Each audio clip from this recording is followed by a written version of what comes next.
Booth FM. The night comes alive with Graminphone.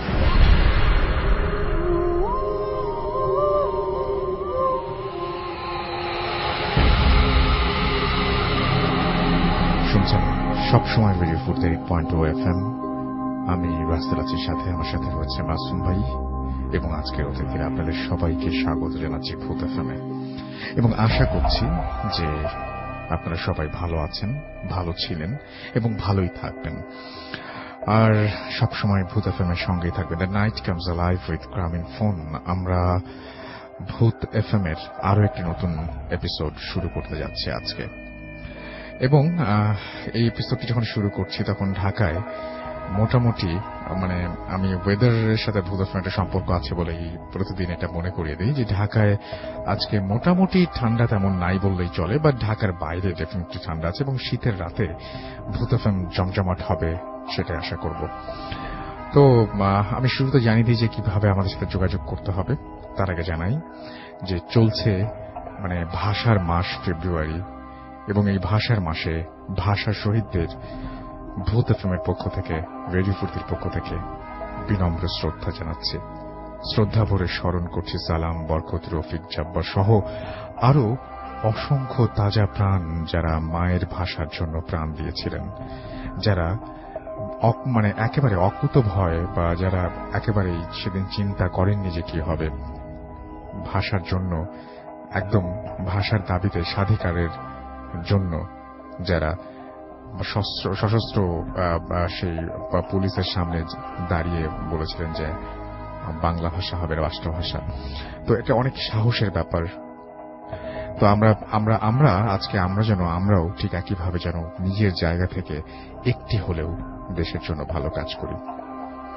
যাই হোক, আমাদেরকে যদি এসএমএস করতে চান তাহলে এসএমএস করার নিয়মটি হচ্ছে মোবাইলের মেসেজ অপশনে গিয়ে টাইপ করতে হবে ফুর্তি, FORT, ফুর্তি স্পেস আপনার নাম স্পেস আপনার মেসেজ পাঠিয়ে দিতে হবে 9840 নাম্বার। যদি আমাদের ইমেল করতে চান, আমাদের ইমেল অ্যাড্রেস হচ্ছে bhutfm@radiofurti.fm, which is bhwtfm@radiofurt.fm। আপনার নাম, ঠিকানা এবং ফোন নাম্বার সহ আপনার জীবনে ঘটে যাওয়া সেরা ঘটনা লিখে পাঠিয়ে দিন আমাদের কাছে।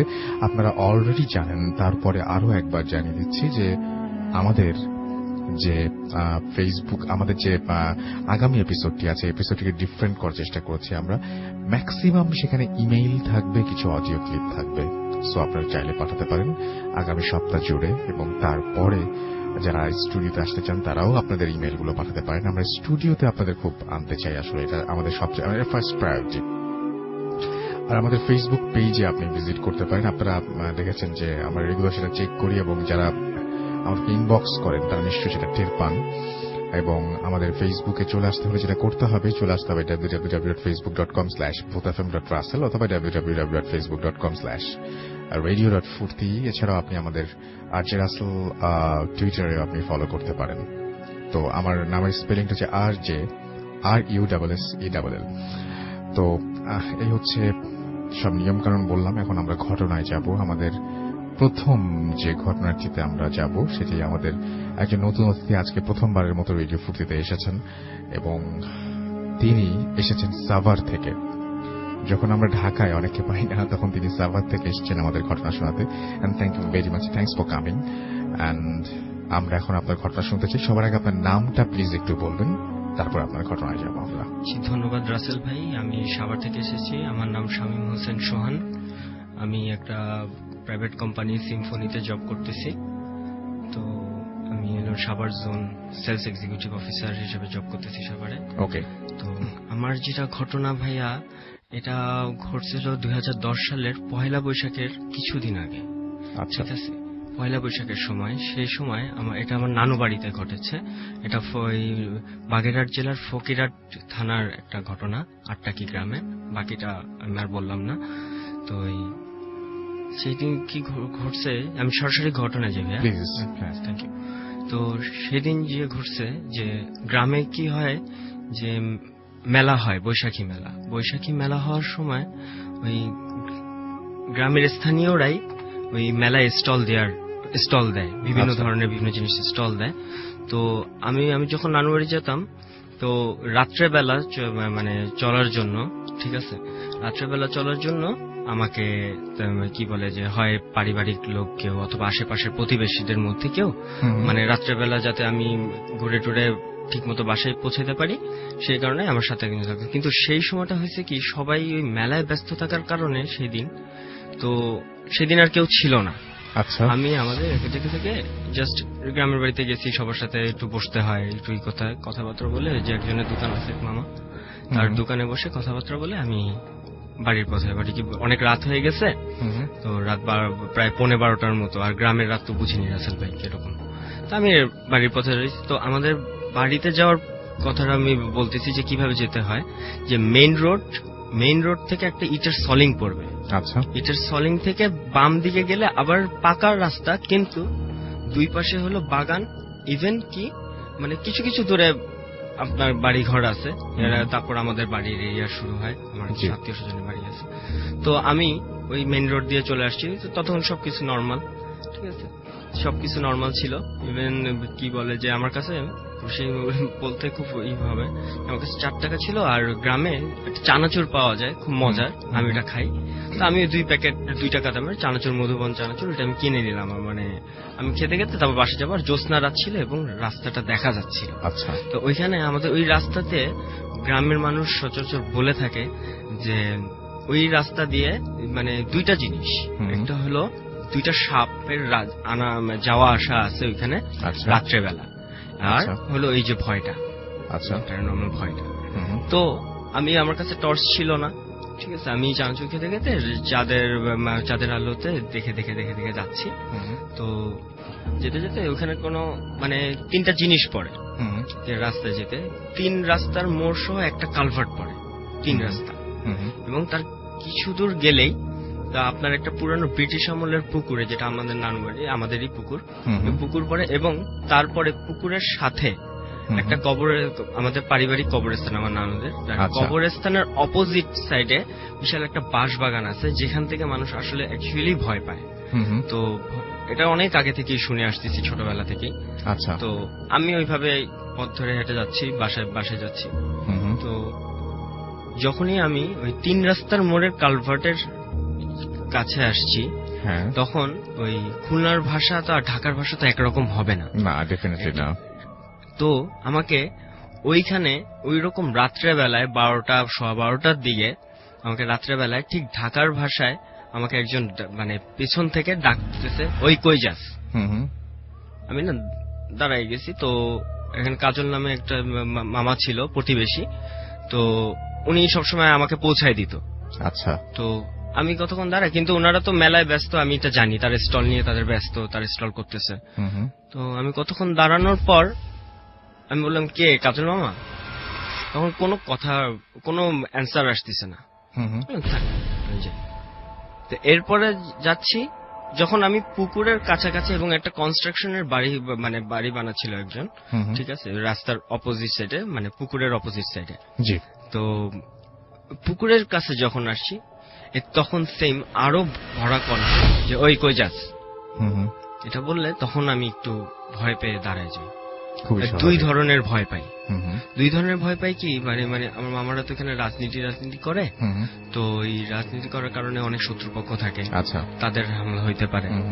গ্রামে তো জানেনই, আপনার মাথার মধ্যে তখন এই সমস্ত জিনিসগুলা ঘুরতেছে। আর একটা জিনিস ঘুরতেছে, ওই যে ভয়টা, মানে 2টা মিলায়, মানে বলবো না কম বেশি, মানে 2টাই আমার কাছে মানে লাগতেছে। তো আমি বেশ অনেকক্ষণ দাঁড়ায় থাকলাম, প্রায় 3-3.5 মিনিট।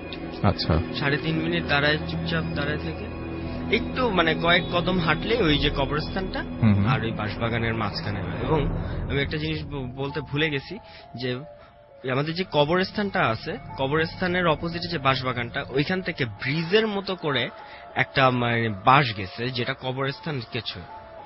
তো আমি যখন কয়েক কদম পার হয়ে যখন আমি আসছি, মানে কবরস্থান মাঝখানে রাস্তা, আমি উপরে বাসটা, আর ওই পাশে হলো বাঁশবাগানটা, ঠিক তখন আমাকে বললো, এই তোরে না বললাম এদিকে আইতে, তুই কই যাস?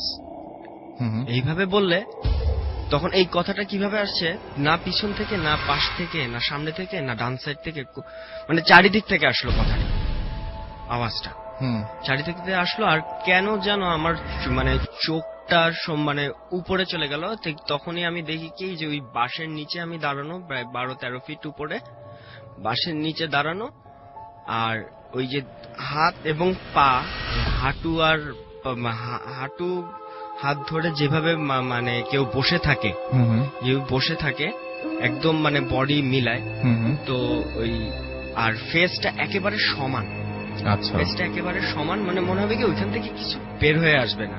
কিন্তু আমি যেটা দেখলাম, আমি তাকানোর পর যে মানে দেখলাম কি যে লাল, মানে কোনো চোখের মনি নাই, কোনো কিচ্ছু নাই, জাস্ট লাল একটা রক্ত, মানে ব্লাড, জাস্ট এ ব্লাড, ব্লাডের চোখ, এবং জিহ্বাটা একদম মানে জিহ্বাটা বের হয়ে আসলো এবং টপ টপ করে রক্ত পড়তেছে। আমার গায়ে না, আমার মানে কোথায় পড়তেছে সেটা আমি খেয়াল করিনি, কিন্তু টপ টপ করে রক্ত পড়তেছে।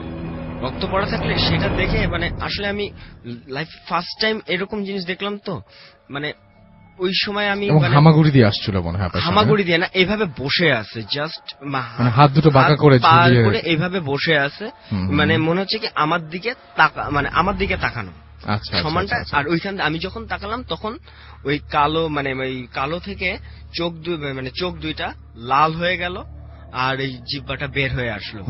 তখন আমি জানি না, আমি মানে ওই সময় মানে মানে সেন্সটা কিরকম ছিল আমার, আমি এটা বলতে পারবো না। জাস্ট এইটুক মনে আছে, আমি এইটুক বলছিলাম যে তুই থাক, আমি গেলাম, এটা বলে আমি দৌড় দিছি।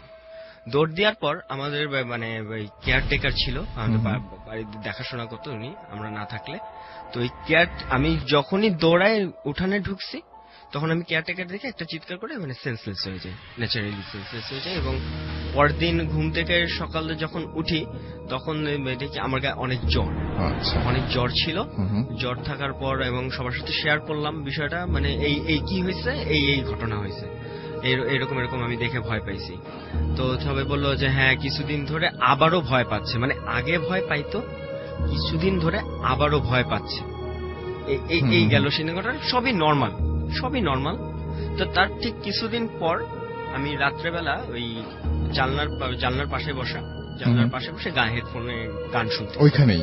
না ওইখানে না, আমার বাসায়। না ওইখানেই। আচ্ছা ওইখানে, সেটাই বলছি। হ্যাঁ, গ্রামেতেই, নানু বাড়িতেই আমি জাস্ট ওই কি বলে যে গান শুনতেছি।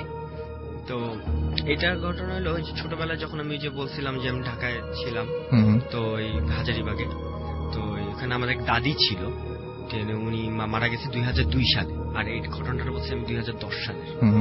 তো কেন এটা রিলেটেড আমি এটা বলতে পারবো না, ঠিক আছে। তো আমি বসে গান শুনতেছি, তো আমাদের বাড়ির মানে জানলা দিয়ে উঠানের পরে একটা রাস্তা গেছে, এটা খালের দিক চলে যায়, বাগান দিয়ে খালের দিক চলে যায়। তো আমি মেইন রোড থেকে দেখতেছি কি যে মানে না, আমি কানে হেডফোন হঠাৎ করে, তখন বললাম যে হঠাৎ করে দেখি সব কেমন যেন গ্রে হয়ে যায়। আমি বুঝতে পারতেছি আপনার শার্টের কালার ব্লু, বাট কিন্তু গ্রে। আমি দেখতে পাচ্ছি মানে পাতার কালার গ্রিন, বাট গ্রে মনে হইতেছে, গ্রে। ঠিক সেই মুহূর্তে দেখি উনি একটা লাঠি ভর করে হাঁটতো, একটা লাঠি, বড় লাঠি। দেখি কি স্পষ্ট তাকে বোঝা যাচ্ছে, অন্ধকার, তারপরও তাকে বোঝা যাচ্ছে সেই দাদি যে কখনোই ওই মানে বাগেরহাট খুলনা কোথাও যায়নি, সে হাজারীবাগের জন্য হাজারীবাগেই মৃত্যু। সে ওই ভর দিয়ে ওই মানে খালের দিক চলে গেল, বাগান হয়ে খালের দিক চলে গেল। আমি তাড়াতাড়ি জানলা বন্ধ করে দিয়ে, মানে ওই মুহূর্তে তাড়াতাড়ি জানলা বন্ধ করে দিয়ে আমি জাস্ট শুয়ে পড়লাম। সকালবেলা আমি আম্মুকে বললাম, আম্মু এরকম আমি দেখছি। আম্মু তো বলে অ্যাজ ইউজুয়াল যে ওগুলা কিছু না, তুমি এখানে আসছো গ্রামের, তোমার পরিবেশই হচ্ছে না, তুমি ঢাকায় চলে যাও, তোমার পড়াশোনা আছে, তুমি ঢাকায় চলে যাও। আমি ঢাকায় চলে যাও, নর্মালি চলতেছিলাম, এমনি পড়াশোনা করা, এদিক যাওয়া, নর্মালি চলতেছিলাম। কিন্তু এটা জাস্ট 1 বছর একটা গ্যাপ গেছে, 1 বছরের ভিতর কিচ্ছু হয়নি, নাথিং, মানে এরকম কোনো কিছুই হয়নি, মানে যেটা মানে আমি নোটিস করব। ঠিক 2012 সালে জাস্ট ফ্যামিলির সাথে একটা কথা কাটাকাটি নিয়ে আমি বের হয়ে যাই বাসা থেকে। বের হয়ে যাওয়ার পর আমি আর কি বলে যে আমি আমার এক বড় ভাইয়ের বাসায় যেয়ে থাকি। তাদের বাসাটা অনেক পুরানো, অনেক পুরানো, এই মানে এটা হাজারীবাগে, অনেক পুরানো, পাবেল ভাই। তো পাভেল ভাইয়ের বাসায় যে থাকি, তো অনেক কাছে শুনি পাভেল ভাই আবার একটু মানে জিকির করতো, অনেক কিছু জিকির করতো। তো পাভেল ভাইয়ের মুখে শুনতাম, আরো কয়েকজনের মুখে শুনতাম যে তাদের বাসায় অনেক পুরানো কিছু গাছ গাছালি আছে, মানে গাছের বাড়ি বলতো। তো গাছের বাড়ি আছে, তো ওই কি বলে যে ওখানে অনেক কিছু অনেকে দেখে। আন্টি বলে মানে তার মা, আমার পাভেল ভাইয়ের মা, উনি দেখছে, বাপের বড় ভাবি দেখছে। তো যেটা আমি দেখছি যে একদিন দেখি কি যে ওই মশারি টাঙায় ঘুমায় আছি, পুরানো বাড়ি যেহেতু মশারির উপরটা একটু বেশি, গাছপালা আছে, তো ঘুমায় আছি, তো মশারি টাঙানো। তো দেখলাম মানে হঠাৎ করে মানে ঘুম ভাঙছে। ঘুম ভাঙার পর আমি দেখি কি যে খাটো, পেটটা অনেক বড়, মানে মানে বলবো কি একদম খাটো কিন্তু পেটটা অনেক বড়, মাথাটাও মানে মাথাটা পেটের থেকে আরো বড়, এরকম। মানে যে আন্টি আছে, আন্টির রুমে ঘুরতেছে। আচ্ছা, আমি এখান থেকে পুরানো বাড়ি তো মানে উকি দিলেই দেখা যাচ্ছে এরকম ঘুরতেছে। তখন আমি পাভেল ভাই মানে পাভেল ভাই দেখেন ওইটা কি, পাভেল তো ঘুম, পাভেল ভাই দেখেন ওইটা কি। তো পাভেল ভাই না হাসতেছে, হাসতে হাসতে বলতেছে কি যে এরকম কিছু না, আমাদের বাসায় থাকলে এরকম অনেক কিছুই দেখা যায়। তখন আমি যে পুরানো এগুলো তাকে বলি নাই, শেয়ার করলাম, হইতে পারে অনেক কিছু, কিন্তু আমাদের বাসায় থাকলে এরকম অনেক কিছুই দেখা যায়, এটা পুরানো আমলের বাড়ি, ঠিক আছে, আমাদের বাসায় এরকম অনেক কিছুই ঘটনা ঘটে, এরকম দেখা যায়। তো গেল ওইখানে ওইরকম এভাবে চলে গেল, ওইখানে থাকলাম। এরপর আর কিছু দেখলাম না। আরেকদিন যেটা হয়, আমি ওখান থেকে চলে আসলাম, একটা ম্যাচ ভাড়া করে চলে আসলাম। ম্যাচ ভাড়া করে চলে আসার পর ওই কি বলে যে ম্যাচে তা আমরা 3 জন ছিলাম, ম্যাচে আমরা 3 জন ছিলাম। তো 3 জনের মধ্যে একজনের নাম ছিল সুমন। তো সে আমাদের রান্নাবান্নার বিষয়টা দেখতো, আমরা কেউ রান্না করতে পারতাম না, সে আমাদের রান্নাবান্নার বিষয়টা দেখতো। তো সে হঠাৎ করে একদিন একদম নাই, তার বাড়ি ছিল বরিশাল।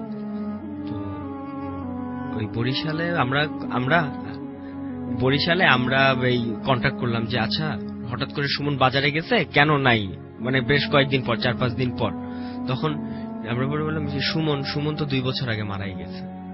আচ্ছা, আমরা আপনার ঘটনা বাকিগুলো আরো শুনবো। একটা মানে এখনো নিশ্চয়ই অনেক প্রবলেম হচ্ছে, and thank you very much আপনার স্টোরিগুলো। এবং সেটা যদি আপনার সেই রাতের কথা যদি মনে করা যায়, আপনি যে ভিজুয়ালের কথা বললেন, যে ভদ্রলোকের কথা বললেন, বা ভদ্রলোক বা অশরী যে যাই বলি না কেন, যার কথা বললেন, তার কথা যদি কেউ কল্পনা করেন, তাহলে একটা অদ্ভুত শিষ্যের একটা অনুভূতি যে কারোরই হবে। আবার ঠিক একই সাথে আপনি যে ঘটনাটা বললেন যে পরবর্তীতে আপনি একজন লোককে দেখেছেন যে লোকটির পেটটা অনেক বড়, মাথাটা আরো বড়, সেটাও যদি কেউ কল্পনা করেন তাহলে সেটাতেও ভয় পেতে হবে।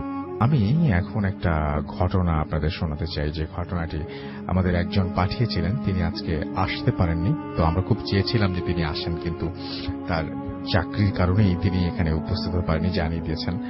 তো আমরা তার ঘটনাটা একটু পড়ে শোনাতে চাই। তো উনি যেভাবে লিখছেন আমি সেভাবে পড়ছি। রাসেল ভাই, আসসালামু আলাইকুম। জানতে চাইব না কেমন আছেন, কারণ আপনি সব সময় ভালোর তলে। আমার নাম আব্দুস সালাম। আমি গাজীপুরে একটা কোম্পানিতে আইটি অফিসার হিসেবে কাজ করছি। আমার বাড়ি ঝিনাইদহ জেলার শৈলকুপা থানায়। আমি এবং আমার স্ত্রী দুজনেই ভূত এফএমের বড় ফ্যান। আজ সবার সাথে আমার স্ত্রী এবং আমার শ্বশুরের সাথে ঘটে যাওয়া একটা ঘটনা শেয়ার করব। সমস্যার কারণে স্টুডিওতে আসতে পারবো না, তাই ভালো লাগলে সবার সাথে শেয়ার করার অনুরোধ রইল। এই ঘটনাটি আমার স্ত্রী আমাকে বলেছেন। ঘটনাটি প্রায় 17 থেকে 18 বছর আগে। আমার স্ত্রীর বয়স তখন আনুমানিক 5-6 বছর। আমার শ্বশুরের খালা মারা যাওয়ার কারণে আমার শ্বশুর, শাশুড়ি এবং আমার স্ত্রী রওনা হয় আমার শ্বশুরের খালার বাড়ির দিকে। আমার শ্বশুরের খালার বাড়ি আমার শ্বশুর বাড়ি থেকে 5-6 কিলোমিটার দূরে। তখন ছিল বর্ষাকাল। আমার শ্বশুর একটা বাইসাইকেলে এবং আমার শাশুড়ি এবং আমার স্ত্রী ভ্যানে করে যায়। সেখানে পৌঁছানোর পরে গোসল, জানাজা নামাজ পড়াতে আসরের আজান পড়ে যায়। তারপর কবরস্থানে নেওয়া হয় লাশটিকে। একটু কবরস্থানের বর্ণনা দেই। কবরস্থানটি ছিল অনেক পুরাতন। কবরস্থানের আশেপাশে কোনো বাড়িঘর ছিল না। কবরস্থানটির কোনো দেয়াল বা সীমানা বা কোনো গেট ছিল না, কারণ কবর কোনটা ঠিক মতো সেটাও কার কবর কোনটা সেটাও ঠিক মতো বোঝা যেত না। গ্রামের একটা কর্নারে কবরস্থানটি ছিল। বর্ষাকাল হওয়ার কারণে কবরস্থানটিতে হালকা পানি উঠে যায়। কবর খোঁড়ার সময় অনেক কষ্টে কবর খোঁড়া হয়, কারণ পানি উঠে যাচ্ছিল বারবার। লাশটি কবরস্থানে নেয়ার সময় আমার স্ত্রী কবরস্থানে বর্ষাকাল হওয়ায় কবরস্থানটিতে হালকা পানি উঠে যায়। কবর খোঁড়ার সময় অনেক কষ্ট হচ্ছিল এবং কবর খোঁড়া হয় অনেক কষ্টে কবর খোঁড়া হয়, কারণ পানি উঠে যাচ্ছিল।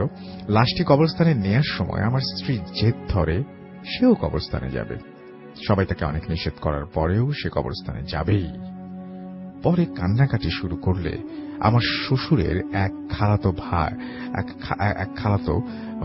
বলে ঠিক আছে, এক খালা বলে ঠিক আছে, ও তো ছোট বাচ্চা, নিয়ে চলো, আমার কাছে থাকবে, তার মানে খালাতো ভাই হবে, আমার কাছে থাকবে, কোনো সমস্যা হবে না। পরে লাশটিকে কবরস্থানে নেওয়া হয়। আমার শ্বশুর আমার স্ত্রীকে বলে, বাবা তুমি তোমার আঙ্কেলের সাথে এক জায়গায় দাঁড়িয়ে থাকবা, কোথাও যেও না। যেখানে কবর দেয়া হবে তার থেকে একটু দূরে সবাই যেখানে দাঁড়িয়ে আছে সেই জায়গায় আমার স্ত্রীকে রেখে দেয়া হয় এবং শ্বশুর কবর দেওয়ার জায়গায় চলে যায়। একটু পরে আমার স্ত্রী সেই আঙ্কেলকে বলে যে, বাবা তুমি একটু দাঁড়াও, আমি আসছি, বলে সেও কবর দেওয়ার জায়গায় চলে যায়। আমার স্ত্রী ছোটবেলায় একটু বেশি দুষ্টু ছিল এবং এখন সে দেখবে যে কিভাবে কবর দেয়া হয়। সে লোকজনের ভেতর থেকে বের হয়ে যায় এবং কবর দেওয়ার জায়গায় অন্য পাশ দিয়ে যেই উকি দিয়ে দেখতে যাবে, এমন সময় পুরাতন একটি কবর ভেঙে আমার স্ত্রী কবরের ভেতরে পড়ে যায়। কারণ মাটি ভেজা থাকার কারণে এমনটি হয়। কবরের ভেতর পড়ে গিয়ে আমার স্ত্রী চেঁচানো শুরু করে দেয়। পরে সবাই গিয়ে আমার স্ত্রীকে হাত ধরে তুলে সাথে সাথে বাসায় নিয়ে যায়। বাসায় নিয়ে যাওয়ার পরে সবাই আমার স্ত্রী এবং আমার আঙ্কেলকে রাগ করতে থাকে, সবাই কেন ওকে ছেড়ে গেল। পরে আমার স্ত্রীর হাত পা ভালো করে ধোয়ানো হয়, কারণ সারা গায়ে কাদা লেগেছে। লাশটি দাফন শেষ হতে হতে মাগরিবের আজান পড়ে যায়। আমার শ্বশুর আমার শাশুড়িকে বলে, এখন তো রাত হয়ে গেছে, তোমরা এখানে থাকো, কাল সকালে চলে এসো, আমি একাই চলে যাচ্ছি, কারণ বাসায় গরু ছাগল রয়েছে। আমার শাশুড়ি বলে, ঠিক আছে তুমি চলে যাও, আমরা কাল সকালে যাব। এবার আমার স্ত্রী জেদ ধরে সে বাবার সাথে বাড়ি চলে আসবে। সবাই বলে, বাবা এখন এত রাত হয়ে গেছে, তুমি এখন থাকো, কাল সকালে তোমার মার সাথে যেও। আমার স্ত্রী কোনো কথাই শুনবে না, সে তার বাবার সাথে বাড়ি আসবে। পরে আমার শ্বশুর বলে, ঠিক আছে আমার সাথে যাক, 4-5 কিলোমিটারের বেশি সময় লাগবে না। পরে আমার শ্বশুর এবং আমার স্ত্রী বাইসাইকেলে করে বাড়ির দিকে রওনা হয় এবং আমার স্ত্রী সাইকেলের পেছন দিকে বসা ছিল। গ্রামের কাঁচা রাস্তা আর মাঝে মাঝে হালকা কাদা আছে, কারণ তখন বর্ষাকাল ছিল। গ্রাম শেষ হলে পরে রাস্তার প্রায় 1 কিলোমিটার ফসলের জমির মাঝ দিয়ে গেছে এবং কোনো বাড়িঘর নেই। গ্রামের শেষের দিকে একটা মেহগনি গাছের বাগান ছিল, তার পাশ দিয়ে রাস্তাটা গেছে। রাত হয়ে যাওয়ায় রাস্তায় লোকজনও ছিল না। আমার শ্বশুর আস্তে আস্তে সাইকেল চালাচ্ছে যেন মেহগনির বাগানের কাছে আসে এবং হঠাৎ সাইকেলের চেইন পড়ে গেল। মেহগনি বাগানের কাছে আসে সেই মুহূর্তেই সাইকেলের চেন পড়ে গেল। আমার শ্বশুর সাইকেল থামিয়ে চেনটা ঠিক করলো, চালাচ্ছে যেই মেহগনির বাগানের কাছে আসে তখনই সাইকেলের চেন পড়ে গেল। আমার শ্বশুর সাইকেল থামিয়ে চেন ঠিক করলো। যখন চেন ঠিক করে তখন আমার স্ত্রী সাইকেলের ওপরেই বসা ছিল। আমার শ্বশুর খেয়াল করলো তার পাশ দিয়ে একটা কালো বেড়াল দ্রুত চলে গেল। আমার শ্বশুর চেইন ঠিক করে আবার সাইকেল চালানো শুরু করলো এবং খেয়াল করলো হঠাৎ খুব জোরে বাতাস বইতে শুরু করলো। হঠাৎ করে এত বাতাস, আমার শ্বশুর এবার একটু ভয় পেয়ে যায়। আমার শ্বশুর খুব সাহসী ছিল, সে ওইভাবেই সামনের দিকে এগুতে থাকে। একটু পরে আবারও সাইকেলের চেইন পড়ে যায়। সে আবারও সাইকেলের চেইন ঠিক করে এবং আমার স্ত্রী তখন সাইকেলে বসা ছিল। আমার শ্বশুর আবারও দেখতে পেল তার পাশ দিয়ে সেই কালো বিড়ালটি আবারও দ্রুত চলে গেল। আমার শ্বশুর চিন্তা করলো, কি ব্যাপার, এমনটা হচ্ছে কেন? আমার শ্বশুর আবার যেই সাইকেলে উঠতে যাবে তখন মেহগনির বাগানের দিকে তাকিয়ে যা দেখতে পেল তা দেখার জন্য আমার শ্বশুর তা দেখে আমার শ্বশুর খুবই ভয় পেয়ে যায়। সে দেখল মেহগনি গাছের ডালের উপরে সাদা কাফনের কাপড় পরে একজন লোক বসে আছে, যার দেহ আছে কিন্তু মাথা নেই। এটা দেখে আমার শ্বশুর খুব ভয় পেয়ে যায় এবং আমার স্ত্রীকে সাইকেলের পেছন দিক থেকে সামনে নিয়ে আসে এবং কোলের ভেতরে শক্ত করে ধরে সাইকেল না চালিয়ে ঠেলা শুরু করে যায়। কারণ তখন সে কি করবে ঠিক বুঝে উঠতে পারছিল না। সাইকেল ওভাবে ঠেলতে ঠেলতে মেহগনি বাগান ছেড়ে চলে আসে। কিছু দূর যাওয়ার পরে আমার শ্বশুর আমার স্ত্রীকে বলে, বাবা তুমি এখন চোখ বন্ধ করে থাকো, আমি না বলা পর্যন্ত চোখ খুলবা না। তো আমার স্ত্রী কথা মতো চোখ বন্ধ করে। আমার শ্বশুর দেখতে পায় যে রাস্তার মাঝখানে বিশাল আকৃতির একটা সাদা কাফন পরানো লাশ পড়ে আছে। আমার শ্বশুর এটা দেখে সে আরো ঘাবড়ে যায়, ভাবতে থাকে এবার সে কি করবে। এবার শ্বশুর চিন্তা করলো ভয় পেলে চলবে না, যেভাবেই হোক আমার মেয়েকে নিয়ে বাসায় যেতে হবে। আমার শ্বশুর আমার স্ত্রীকে আবারও বলে, বাবা আমি না বলা পর্যন্ত তুমি চোখ খুলবা না, কারণ আমার স্ত্রী ওইটা দেখলে হয়তো ভয় পেয়ে যাবে এবং কোনো ক্ষতিও হয়ে যেতে পারে। আমার স্ত্রী বলে ঠিক আছে। আমার শ্বশুর দেখতে পেল লাশের পাশ দিয়ে হালকা একটু ফাঁকা জায়গা আছে, যা দিয়ে সাইকেল চালিয়ে চলে যাওয়া যাবে। আমার শ্বশুর দেখলো লাশটি কোনো নড়াচড়া করছে না বা কোনো শব্দও করছে না। আমার শ্বশুর সাহস করে সাইকেল চালানো শুরু করলো এবং আমার শ্বশুরকে এবং ঠিক সেই মুহূর্তে আমার স্ত্রী এবং তখন আমার স্ত্রী একটা বাজে গন্ধ পেল এবং আমার শ্বশুরকে বলল, বাবা এটা কিসের গন্ধ? আমার শ্বশুর বলল, কিছু না, তুমি চোখ বন্ধ করে থাকো। এবার আমার শ্বশুর লাশটিকে ভালোভাবে অতিক্রম করে চলে যায় এবং শুনতে পায় পেছন থেকে আমার শাশুড়ি ডাকছে। আমার স্ত্রী বলে, বাবা মা পেছন থেকে ডাকছে, দাঁড়াও, মাকেও সাইকেলে নিয়ে যাই। আমার শ্বশুর বলে, বাবা তুমি চুপ করে থাকো, চোখ বন্ধ করে রাখো, চোখ বন্ধ করে থাকো, আমি না বলা পর্যন্ত চোখ খুলবে না। আমার শ্বশুর খুব জোরে জোরে সাইকেল চালাতে থাকে, কিন্তু দূরে আসার পরে একটি বাঁশ বাগান সামনে পড়ে। নতুন করে বাগান বানানো হয়েছে, মাত্র 20-30টা বাঁশ সেই বাগানে আছে। আমার শ্বশুর একটু দূর থেকে দেখতে পায় বাগানের বাঁশগুলো রাস্তার উপরে ভেঙে পড়ছে, আবার রাস্তা থেকে উপরে উঠে যাচ্ছে। তারপর সে লক্ষ্য করল সেই মাথা কাটা ব্যক্তি বাঁশ বাগানের মাঝখানে দাঁড়িয়ে আছে এবং তাকে হাত ইশারা করে ডাকছে। এবার আমার শ্বশুর খুবই ভয় পেয়ে যায় এবং সে কি করবে বুঝে উঠতে পারছিল না। বৃষ্টি হওয়ার কারণে রাস্তার দুই পাশে পানিতে ভরা। রাস্তা থেকে নেমে পাশ কাটিয়ে যাওয়ার উপায় নেই। আমার শ্বশুর আমার স্ত্রীকে বুকের ভেতরে করে আয়াতুল কুরসি পড়তে থাকলো। হঠাৎ সে পেছন থেকে সাইকেলের শব্দ শুনতে পেল এবং একটা লোক এসে বলছে, কি ব্যাপার, এত রাতে একটা ছোট মেয়েকে নিয়ে রাস্তার মাঝখানে দাঁড়িয়ে আছেন কেন? আমার শ্বশুর পেছনে ফিরে তাকিয়ে দেখে একটা লোক সাইকেলে করে আসছে। আমার শ্বশুর সেই লোকটিকে হাত পা জড়িয়ে ধরে বলে, ভাই আমার মেয়েটিকে বাঁচান, আমার মেয়েটিকে বাড়ি পর্যন্ত আমার সাথে এগিয়ে দিয়ে আসেন। লোকটি বলে, কেন, কি হয়েছে? আমার শ্বশুর বলে, দেখেন পেছনে বাঁশের বাগানের ভেতরে একটা লোক দাঁড়িয়ে আছে। লোকটি বলে, কই, কিছুই তো নাই। আমার শ্বশুর পেছনে তাকিয়ে দেখে সত্যি কেউ নেই এবং বাঁশগুলোও কোনো নড়াচড়া করছে না। আমার শ্বশুর বলে, আপনি আগে আমাকে বাড়ি পর্যন্ত দিয়ে আসেন, পরে আপনাকে সবকিছু বলছি। অনেক বলার পরে সেই লোক আমার শ্বশুর এবং আমার স্ত্রীকে বাড়ি পর্যন্ত দিয়ে যায়। বাড়িতে আসতে আসতে রাত 1টা বেজে যায়। লোকটি সবকিছু শুনে বলে, ও সবকিছু না, আপনি লাশ দাফন করে আসলেন তাই এমন হচ্ছে। আমি প্রতিদিন অনেক রাত করে ওই রাস্তা দিয়ে চলাফেরা করি, কই আমার সাথে তো কোনোদিন এমন হয়নি। এই বলে লোকটি চলে যায়। আমার শ্বশুর এবং আমার স্ত্রী ঘুমোতে যাবে, এমন সময় আমার শ্বশুর খেয়াল করলো আমার স্ত্রীর শরীর থেকে লাশ পচা বাজে একটা দুর্গন্ধ আসছে। আমার শ্বশুর ভাবল লাশের কাছে ছিল, সেই জন্য মনে হয় শরীর থেকে এমন গন্ধ আসছে। আমার শ্বশুর আমার স্ত্রীকে বলল, বাবা তুমি তোমার জামা কাপড় চেঞ্জ করে ফেলো। আমার স্ত্রী যে জামা খুললো, আমার শ্বশুর খেয়াল করলো তার জামার পকেট থেকে এক টুকরো হাড় ফ্লোরে পড়লো। আমার শ্বশুর আমার স্ত্রীকে জিজ্ঞেস করলো, বাবা তুমি এটা কোথায় পেলে? আমার স্ত্রী বলল, ওই কবরস্থানের গর্তে পড়ে গিয়েছিলাম, তখন আমার হাতের মধ্যে এই হারটি পড়েছিল। আমি ওটা পকেটে নিয়ে এসেছি খেলা করার জন্য। আমার শ্বশুর আমার স্ত্রীকে অনেক বকাঝকা করে এবং হারটি তার কাছ থেকে কেড়ে নেয়। কেড়ে নেওয়ার সময় আমার স্ত্রী ওটা দিতে অস্বীকার করে। তারপরে আমার শ্বশুর জোর করে হারটি কেড়ে নেয় এবং পাশের বাড়ির এক হুজুরের কাছে নিয়ে যায়। হুজুর সবকিছু শুনে বলে, ওই হারটি কোনো লাশের হাতে আঙুলের একটি টুকরো। এই হারটি নিয়ে আসার জন্য রাস্তায় তাদের সাথে ওই ঘটনাগুলো ঘটে। হুজুর আরো বলে, যখন সাইকেলের চেইন তুলছিল তখন যদি আপনি আপনার মেয়ে সাইকেলে বসা না থাকতো তাহলে তার ক্ষতি হতো এবং তার চোখ যদি বন্ধ না করা থাকতো তাহলে তার মাথা কাটা ব্যক্তি দেখে সে ভয় পেত এবং তার ক্ষতি হতো।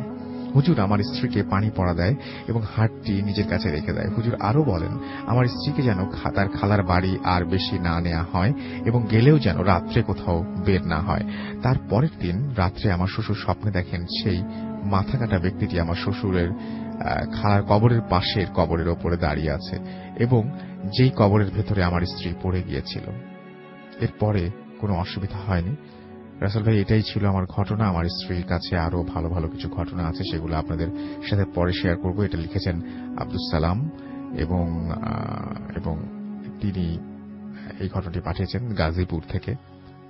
একটা আইটি অফিসার হিসেবে কাজ করছেন একটা কোম্পানিতে। Thank you very much for the beautiful story, and আশা করছি যে আপনি বাকি স্টোরিগুলো যত তাড়াতাড়ি সম্ভব আমাদেরকে পাঠিয়ে দেবেন। Thank you. আমরা চলে যাব একটা ছোট্ট বিরতিতে। বিরতির পরে আবারও ফিরে আসবো কিছুক্ষণের মধ্যে এবং আমাদের সঙ্গেই থাকুন। Stay tune to radio Foorti and don't stop to the Foorti. Welcome back. শুনছেন সবসময় রেডিও ফুর্তি 80.2 FM। আমি রাসেল আছি সাথে, আমার সাথে রয়েছে মাসুম এবং আজকের অতিথিরা আপনাদের সবাইকে স্বাগত জানাচ্ছি ফুর্তি এফএমে। আমাদের যদি এসএমএস করতে চান, এসএমএস করার নিয়মটি হচ্ছে মোবাইলের মেসেজ অপশনে গিয়ে টাইপ করুন ফুর্তি, FORTI, ফুর্তি স্পেস আপনার নাম স্পেস আপনার মেসেজ পাঠিয়ে দিতে হবে 9840 নাম্বার। যদি আমাদের ইমেইল করতে চান, আমাদের ইমেইল অ্যাড্রেস হচ্ছে bhutfm@radiofurti.fm, which is bhutfm@radiofurti.fm। আপনার নাম, ঠিকানা এবং ফোন নাম্বার সহ আপনার জীবনে ঘটে যাওয়া বা আপনার জানা সেরা ঘটনা লিখে পাঠিয়ে দিন আমাদের কাছে। ঘটনার শুরুতে অবশ্যই উল্লেখ করুন যে ঘটনাটি আপনি স্টুডিওতে এসে শেয়ার করতে চান নাকি আপনি চান আপনার ঘটনা আমরা পড়ে শোনাই। আর যারা দেশের বাইরে আছেন তারা সরাসরি অডিও ক্লিপ পাঠিয়ে দিতে পারেন আমাদেরকে। এবং অবশ্যই আমাদের ফেসবুক পেজ ভিজিট করতে ভুলবেন না, www.facebook.com/bhutfm.russell and www.facebook.com/radio.furti। এবং আমাদেরকে টুইট করতে পারেন আমাদের আরজে রাসেল পেজে গিয়ে। আরজে রাসেল এই পেজে গিয়ে আপনি অবশ্যই সেখানে গিয়ে আপনি দেখতে পারেন আমাদের আজকের ভূত এফএমের পোস্ট এবং সেখানে যে আপনি আপনার কথা জানাতে পারেন। তো যাই হোক, আমি দেখতে পাচ্ছি যে আমরা চলে যাব এখন আমাদের ঘটনায় এবং আমাদের সঙ্গে রয়েছেন আমাদের হাফিজ মঈনুদ্দিন সাহেব এবং তিনি রিসেন্টলি একটা ঘটনা তিনি একটা জিনিস এক্সপিরিয়েন্স করেছেন খুব রিসেন্টলি, সেটা তিনি আজকে আমাদের সঙ্গে শেয়ার করবেন। তো আপনাকে স্বাগত জানাচ্ছি ভূত এফএমে। শুনি আপনি রিসেন্টলি কি এক্সপিরিয়েন্স করেছেন। আসসালামু আলাইকুম। আমি কিছুদিন আগে, বেশ কয়েকদিন আগে আজিমপুর কবরস্থানে এশার নামাজ পড়ে খুব ভেতর নির্জন স্থানে বসে তাসবিহ পড়তেছিলাম এবং মন থেকে বলতেছিলাম, জিন হোক অথবা কোন আল্লাহ তাআলার নেক বান্দা, সৎ বান্দা হোক, আমাকে যদি এসে কেউ একটা আমল বলে দিত যে ভালো উদ্দেশ্য হাসিল হওয়ার জন্য কোন আমলটা প্রয়োজন পড়ে, সেটা যদি আমি জানতে পারতাম আমার জন্য খুব ভালো হতো। আপনি কি মাঝে মাঝে কবরস্থানে যান এবং দোয়া করেন সবার জন্য? আমার সময় বেশি কাটে আজিমপুর কবরস্থান। আচ্ছা, আমি আজিমপুর কবরস্থানে সে রাত্রিতে চোখ বন্ধ করে তাসবিহ পড়তেছিলাম। সেই মুহূর্তে যখন এই মনের ভিতরে নিয়তটা করতেছিলাম, তো হঠাৎ করে আমার শরীর খুব হালকা হয়ে গেছে আর পুরো ঠান্ডা হয়ে গেল।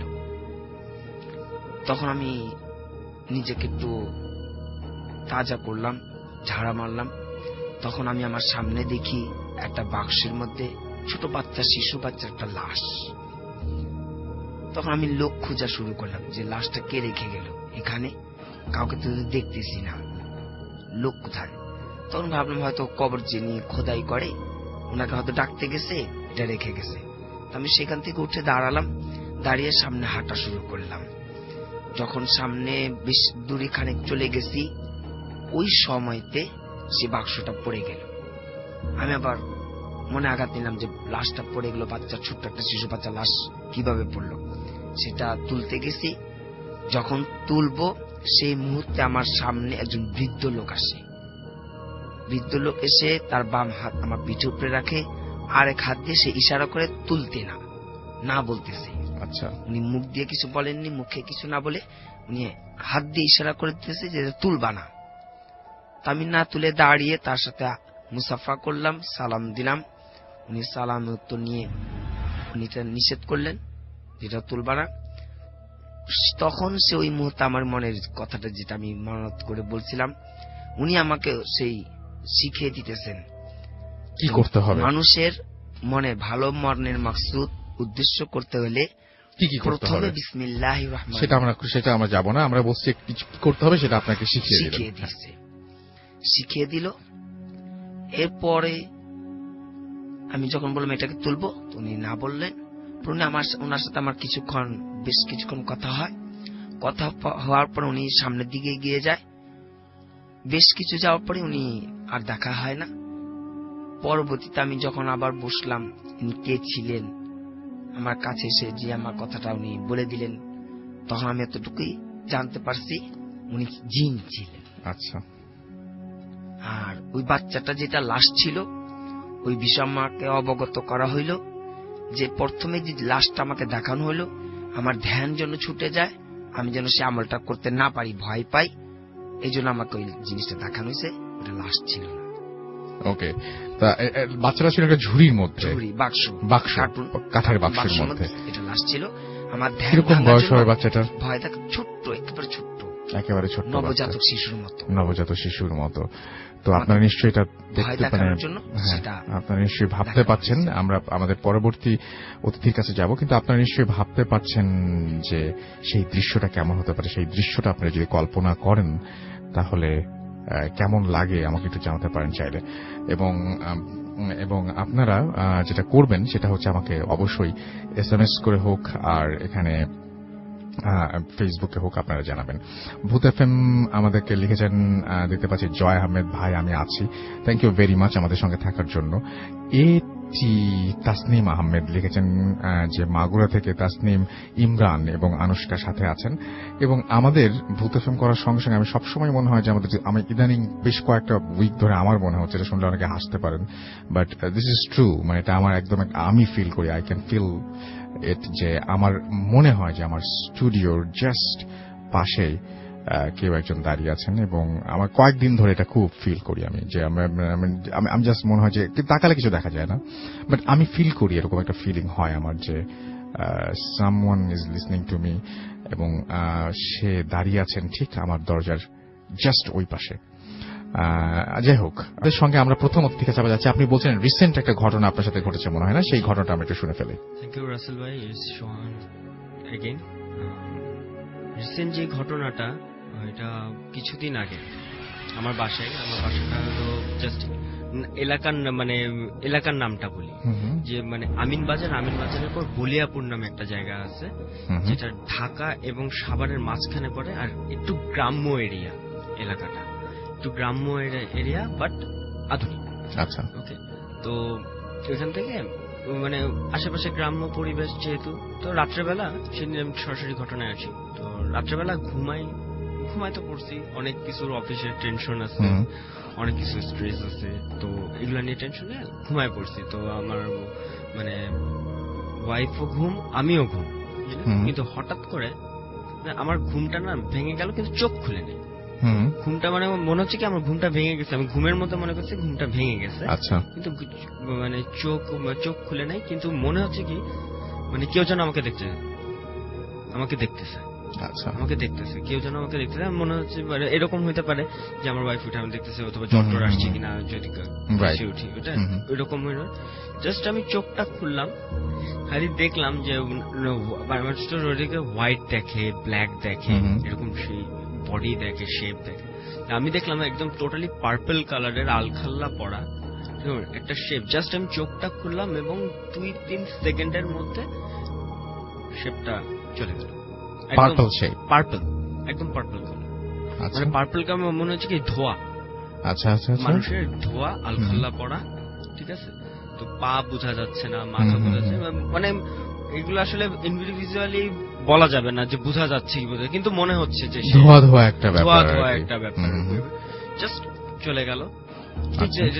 কিছুদিন আগে তো শীত ছিল, কিছুদিন আগে শীত ছিল, শীতের ভিতর আমার ওয়াইফ, তখন আমি উঠে বসছি, তো বলতেছে যে মানে ঘুমে ঘুমে বলতেছে যে তুমি উঠছো কেন, অসুস্থ নাকি, মানে আমার খুব গরম লাগতেছে। পরে দেখি কি আমারও খুব গরম লাগতেছে, আমার মাথাটাতে ঘেমে গেছে, খুব গরম লাগতেছে। তো আচ্ছা ঠিক আছে, আমি ফ্যান ছেড়ে দিচ্ছি, তারপর কি তুমি শুয়ে পড়ো, কি না আমি কিছুক্ষণ পরে শুবো, আমি কিছু কাজ করতেছি, আমি কিছুক্ষণ পরে শুবো, তুমি ঘুমাবো। এই যে ফ্যান ছেড়ে শুয়ে পড়লাম। এই ঘটনা এখানেই শেষ। আসলে আসলে কিছু কোশ্চেন আছে আমার, আমি এই কোশ্চেন গুলা কখনো কারো কাছ থেকে মানে আমার মনের মতো অ্যান্সার পাইনি। যেমন মনে করেন যে মসজিদের কোনো মাওলানা সাহেব, কোনো মুরব্বী, তো মানে আমি শুনছি যে যারা মানে নাম ভালো দিকে চলে, নামাজ কালাম পড়ে, ঠিক আছে, চুপচাপ থাকে, একটু অন্য প্যাটার্নের হয়, ঠিক আছে, তাদের কাছে এই আধ্যাত্মিক অথবা প্যারানর্মাল সাইডটা তাদের কাছে কন্ট্যাক্ট করার অথবা যেভাবেই হোক দেখার চেষ্টা করে, দেখানোর চেষ্টা করে। কিন্তু আমি নর্মালি ছিলাম, যখন খেলার সময় খেলতাম, খাওয়ার সময় খাইতাম, কিন্তু আমার কাছে এগুলা আসতেছে মানে একেবারে না, ভেঙে ভেঙে ভেঙে ভেঙে আসতেছে। আপনি কি ভয় পান, মানে আপনার কি ভয় লাগে নাকি আপনার মানে জিনিসটাকে পুরো রহস্যজনক মনে হয়? ফার্স্ট টাইম আমার রহস্যজনক মনে হয়েছিল। এই যে আপনি কি চান যে আপনি এক্সপেরিয়েন্স গুলো করেই যান, নাকি আপনি চান যে না আমি এখন মানে এখন আর মানে এখন অনেকটা কম, বাট আমি এখন আর চাই না যে আমি এক্সপেরিয়েন্স করি, আমি চাই না, তারপরও কিন্তু হয়ে যাচ্ছে অদ্ভুত ভাবে হয়ে যাচ্ছে।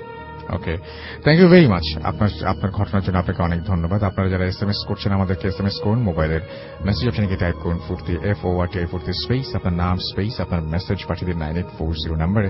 আমাদেরকে ইমেইল করতে চাইলে আমাদের ইমেইল অ্যাড্রেস হচ্ছে bhfm@radiofurti.fm, which is BHWTFM@radiofurt.fm।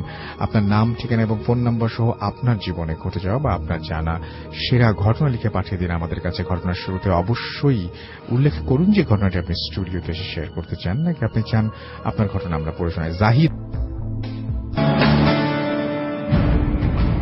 Bhoot FM, the night comes alive with Grameenphone.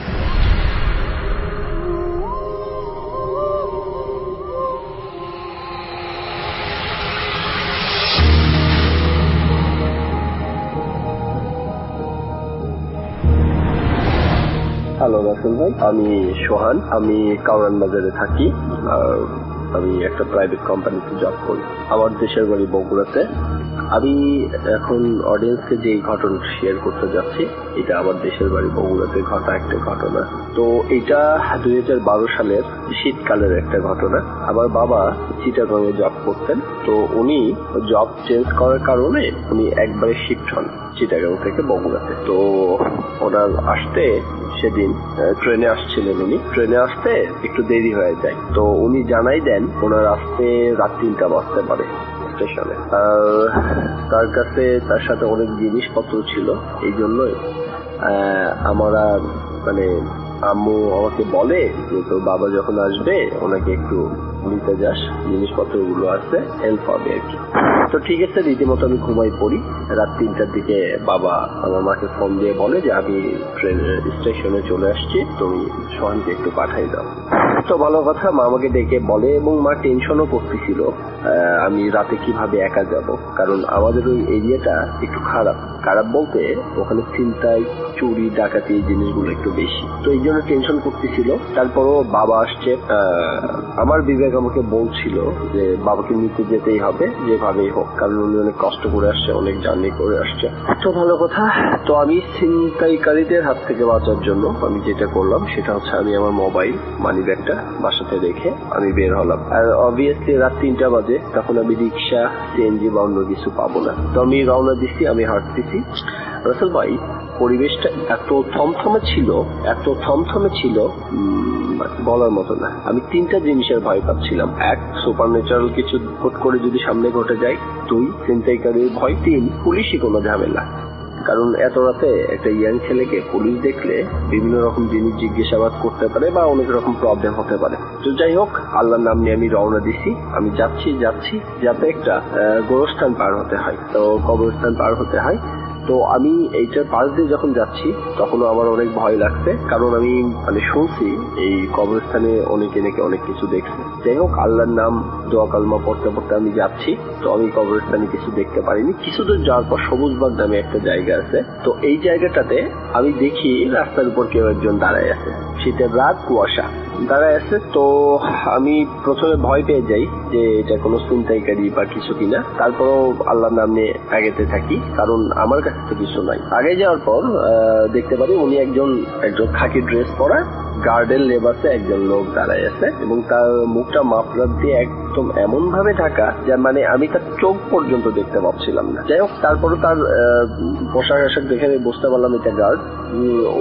আমাদের ওই এরিয়াগুলো খারাপ হওয়ার কারণে এরিয়াগুলোতে বিভিন্ন সমিতি বা বিভিন্ন মানুষজন, সোসাইটির মানুষজন, ওনারা গার্ড রাখতো দোকান, বাড়িঘর, দোকানপাট পাহারা দেওয়ার জন্য। তো যাই হোক, আমি মনে করছি যে ওনারা গার্ড বা গার্ডের মতনই দেখতে। তো আমি ওদেরকে বললাম যে একটু হেল্প চাইলাম, কারণ একা এত রাস্তা পার হচ্ছে, ওনারা যদি আমাকে একটু হেল্প করে। তো আমি বললাম যে ভাই, একটু প্রবলেমে পড়ছি, সেটা হচ্ছে আমার বাবা আসছে স্টেশনে, তো আমি তাকে নিতে যাচ্ছি। তো রাস্তাটা তো খারাপ, আপনারা যদি আমাকে একটু আগাই দিতেন রাস্তার মাথা পর্যন্ত। তো উনি আমাকে কোনো অ্যান্সার না দিয়ে ওনার আরেকজনকে ডাক দিল একটা নাম ধরে, নামটা আমার ঠিক মনে নেই। তো দেখলাম উনি একটা রাস্তার ভিতর থেকে, পাশে একটা গলির ভিতর থেকে একটা লোক বের হয়ে আসলো। আমি যার সাথে কথা বলতেছিলাম এই লোকটার হাইটটা অনেক উঁচু আর কি, উনি লম্বা অনেক এবং অনেক পাতলা। বাট ওই আরেকজন যিনি বের হয়ে আসলো উনি আবার শর্ট সাইজে অনেক। তো এই কথা বলে ওরা আমার সামনে হাঁটতে শুরু করলো। আমি ওদের পিছনে যাচ্ছি এবং ওরা ভালোই দ্রুত হাঁটতেছে, আমিও দ্রুত হাঁটতেছি। হাঁটতে ভাই, রাসেল ভাই, বলে রাখা ভালো, আমার বাসা থেকে আমার স্টেশনের দূরত্ব 3 কিলোমিটারের মতো। তো আমি স্টেশনের কাছাকাছি চলে আসছি। এসে আমার আর মাথাতে অন্য কিছু নাই, আমি ডিরেক্ট স্টেশনের ভিতরে ঢুকে পড়ছি। ঢুকে দেখে আমার বাবা লাগেজ নিয়ে ওয়েট করতেছে। তো আমার বাবা আমাকে বললো যে বাইরে থেকে একটা সিএনজি দিয়ে আসো, সিএনজি করে যাবো। তো আমি বাইরে যাই, সিএনজি ঠিক করছি। ঠিক করে বাবাকে নিয়ে এসে সিএনজির কাছে দাঁড়াতেই দেখি ঠিক আমার কাছ থেকে 4-5 হাত দূরে গার্ড দুটো দাঁড়ায় আছে। তখন আমার ওদের কথা হুট করে মনে পড়ছে যে ওহো, আমি তো এই গার্ড দুটোকে নিয়ে আসছি। তো আমি ওদেরকে বললাম যে আপনারা সিএনজিতে ওঠেন, আমরা তো ওই রাস্তা দিয়ে যাব, আপনাদেরকে নামাই দিয়ে যাব। তো ওনারা কোনো কথা না বলে সিএনজিতে উঠে পড়লো। আমি আর আমার বাবা পিছনে বসলাম, ওনারা দুজন সামনে বসলো। সিএনজি যাচ্ছে, যেতে যখন ওনাদের ওই এরিয়াতে আসলাম, ওনাদেরকে আমি যেখান থেকে নিচ্ছি, তো ওই এরিয়ার আগে আসতে আমি ড্রাইভারকে বললাম যে ড্রাইভার সাহেব, আপনি একটু ওনাদেরকে নামাই দেন, আমি ওনাদেরকে এখান থেকে নিয়ে গেছিলাম। তো ওনাদের মধ্যে লম্বা যেটার সাথে আমি প্রথম কথা বলছিলাম, উনি বলতেছে একবারে বাসা পর্যন্তই নামাই দিয়ে আস। তো আমি তখন বললাম যে ওনারা একবারে বাসা পর্যন্ত যেতে চাচ্ছে, আমার বাসা পর্যন্ত, যে ওখানে নামাই দিয়ে আসবে ওরা। ভালো কথা, ওনারা বাসা পর্যন্ত গেলে আমি ওনাদেরকে ধন্যবাদ জানালাম, সিএনজি ড্রাইভারকে সিএনজি ভাড়া দিলাম, দিয়ে আমরা বাসার ভিতরে ঢুকে পড়ছি। যথারীতি রাত চলে গেছে। সকালবেলা আমার বাবা বলতেছে যে ওই গার্ড দুটোকে তুমি নিয়ে আসছিলা, ওরা তো গরিব মানুষ, তো রাতে কষ্ট করলো, ওদেরকে কিছু দেওয়া উচিত। তো আমার বাবা কিছু টাকা আমার হাতে দিল ওদেরকে দেওয়ার জন্য। তো আমি বাবাকে বললাম যে বাবা, এখন তো সকালবেলা, ওরা তো আর সকালবেলা ওদেরকে পাওয়া যাবে না, ওরা আসে সন্ধ্যার পরে, ওদের ডিউটি যেহেতু রাতের বেলা। তো আমি সন্ধ্যার বেলা যখন বাসা থেকে বের হব, যাওয়ার সময় ওদেরকে টাকাটা দিয়ে আমি চলে যাব। যথারীতি সন্ধ্যা হলো, আমি বাসা থেকে বের হলাম। বের হয়ে আমি ওদের ওই জায়গায় যেখানে ওদেরকে আমি নিছিলাম আর কি, ওদেরকে সাথে ওই জায়গায় গেলাম। যাওয়ার পর আমি ওদেরকে অনেক খোঁজাখুঁজি করলাম, তো ওদেরকে পাইলাম না। তো পাশে একটা দোকান ছিল, মুদির দোকান টাইপের আর কি। তো দোকানে যে আমি জিজ্ঞেস করলাম যে ভাইয়া এখানে যে গার্ড দুটো থাকে ওনারা কখন আসে। তো উনি আমাকে বললো যে গার্ড কি দরকার আপনার আমাদেরকে। তো আমি বললাম যে না দরকার না, আসলে হয়েছে কি কালকে রাতে ওই আমার বাবা আসছিল, আমি আমার বাবাকে নিতে যাওয়ার জন্য ওনাদেরকে দেখি রাস্তার উপর দাঁড়িয়ে আছে, তো ওনাদেরকে নিয়ে গেছিলাম। তো আমার বাবা আবার কিছু টাকা দিছে ওনাদেরকে দেওয়ার জন্য, যেহেতু হেল্প করলো। তো আমাকে বলতেছে যে ওরা ওদের ড্রেস আপ কেমন ছিল, ওই দোকানদারটা আমাকে জিজ্ঞেস করতেছে। তো আমি বললাম খাকি ড্রেস পরা ছিল, খাকি কালারের প্যান্ট, খাকি কালারের শার্ট, এবং মাপটাতে ওদের মুখটা এমন ভাবে পেঁচানো ছিল আমি ওনাদেরকে দেখতে পারি নাই। একজন লম্বা করেছিল, একজন শর্ট করেছিল। তো উনি কিছুক্ষণ অবাক হয়ে আমার দিকে তাকায় থাকলো এবং কিছুক্ষণ পর আমাকে বলল যে ভাই ঠিক আছে, আপনি যে দুইজনের কথা বলছেন দুইজনের বর্ণনা ঠিকই আছে, বাট ওই গার্ড দুটা আমাদের এখান থেকে চাকরি ছেড়ে চলে গেছে আজ থেকে 3 মাস আগে। আমি তো কথা শুনে আমার গায়ের লোম খারাপ হয়ে গেল। আমি কিছুক্ষণ মানে স্তব্ধ ভাবে দাঁড়ায় থাকলাম, এটা কি, তাহলে কাল রাতে কে ছিল ওই দুইজন আমার সাথে। দোকানদারকে বললাম যে আপনি কি শিওর? তো উনি বলতেছে ভাই এই সমিতির থেকে আমার উপরেই দায়িত্ব থাকে এই যে গার্ড নিয়োগ দেওয়া, গার্ডদেরকে মেনটেন করা, ওদের শিডিউল দেখা। তো আমি আর অনেকে কিছু না বলে আমি বাসায় চলে যাই। বাসাতে বলার ঘটনাটা শেয়ার করার পর আমার বাবাও একটু অবাক হয়ে যান, কারণ তিনি তাদেরকে দেখছে, তারা আমাদের সাথে আসছে দুইজন মানুষের। ব্যাপারটা অনেক অবাক করার বিষয় আর কি। তারপরে এইটার আর কোনো হদিস আমরা খুঁজে পাই নাই দুইজন কে ছিল বাইরেতে। তো পরে আমি অনেক বুজুর্গদেরকে জিজ্ঞেস করাতে ওনারা বলেন যে দেখো, মানুষ যখন কোনো বিপদে পড়ে বা তার কোনো হেল্পের দরকার হয়, আল্লাহ তো তাদেরকে সাহায্য করে। এইভাবে ভালো কিছু জিন যেগুলো আছে এনারা নাকি মানুষকে হেল্প করে। তো এইরকমই কেউ হয়তো আমাকে সেই রাতে হেল্প করে গেছে। এই ছিল আমার ঘটনা রাসেল ভাই, ভালো থাকবেন, আল্লাহ হাফেজ। Bhoot FM, the night comes alive with Graminphone.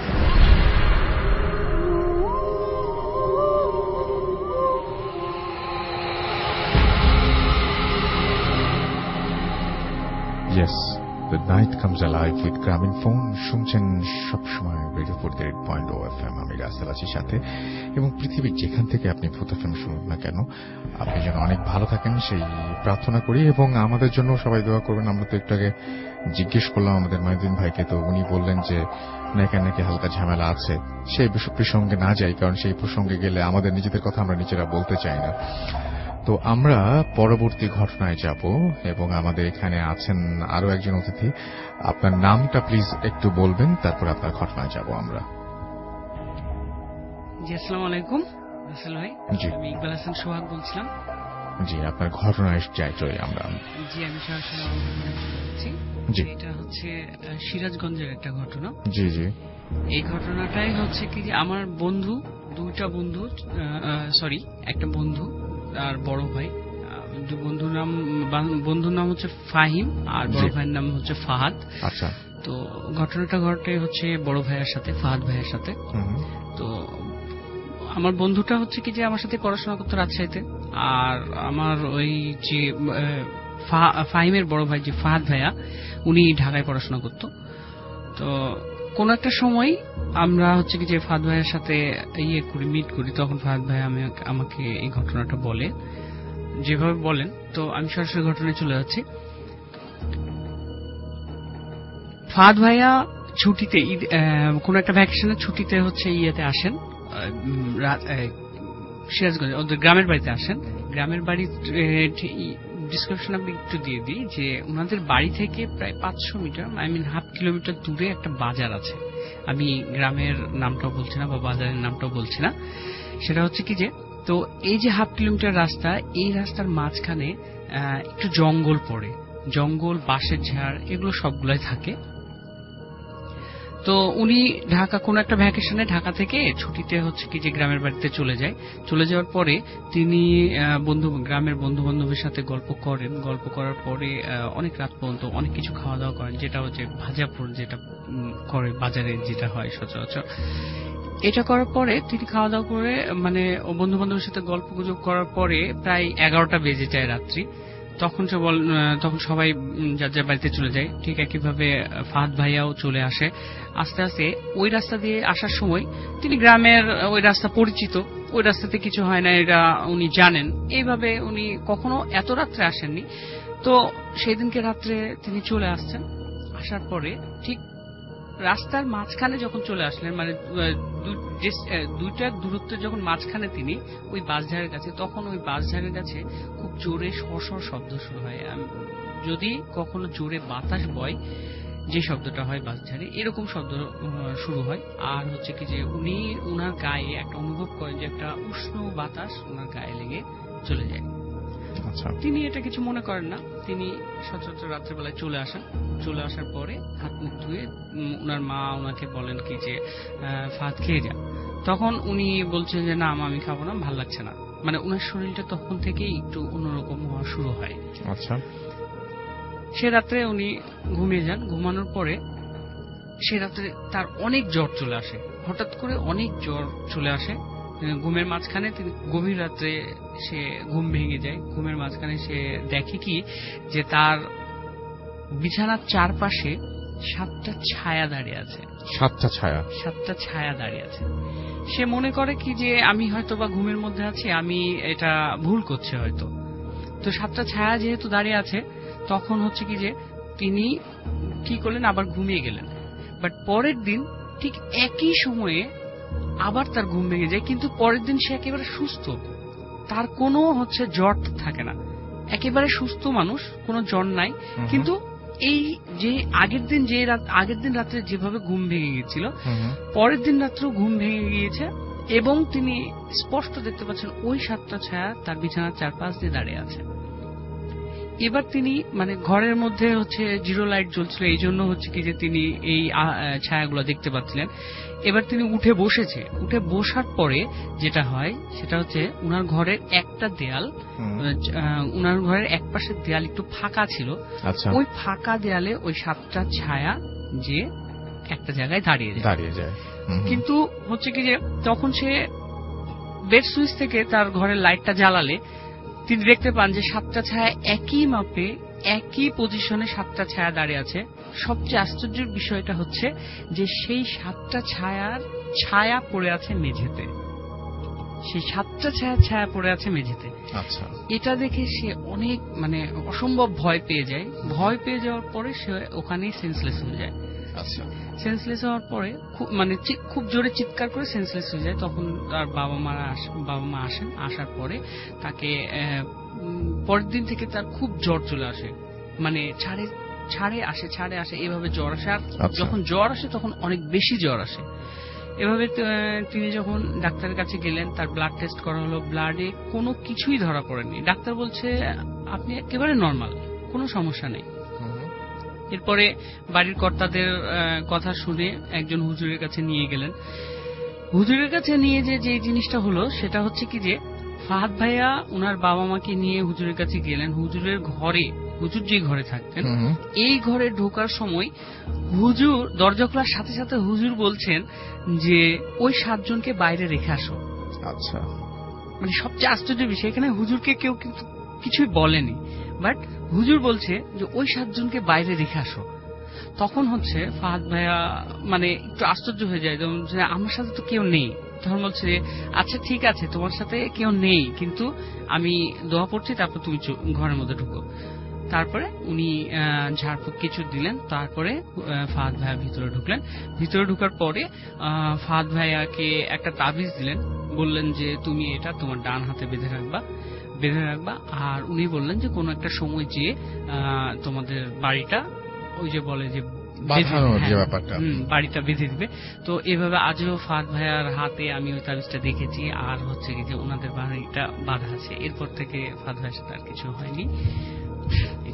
Thank you very much আপনার ঘটনার জন্য। আমরা একটু ফেসবুকের দিকে যাই এবং আমাদের যে পেজ রয়েছে সেই পেজে দেখতে পাচ্ছি যে অনেকে আমাদের লিখছেন।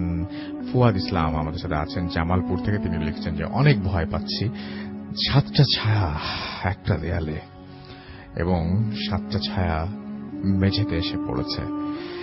যারা আছেন এখন ঘরের ভেতরে, তাদের যদি ঘরের দেয়ালে এরকম কোনো কিছু আবিষ্কার করেন তাহলে আমাদেরকে ইমেল করে জানাবেন। আমাদের ফেসবুক পেজ আছে, সেখানেও লিখতে পারেন। এবং আপনারা আজকে এরকম ধরনের কোনো অভিজ্ঞতা যদি কারো হয়, আমাদেরকে অবশ্যই জানাবেন।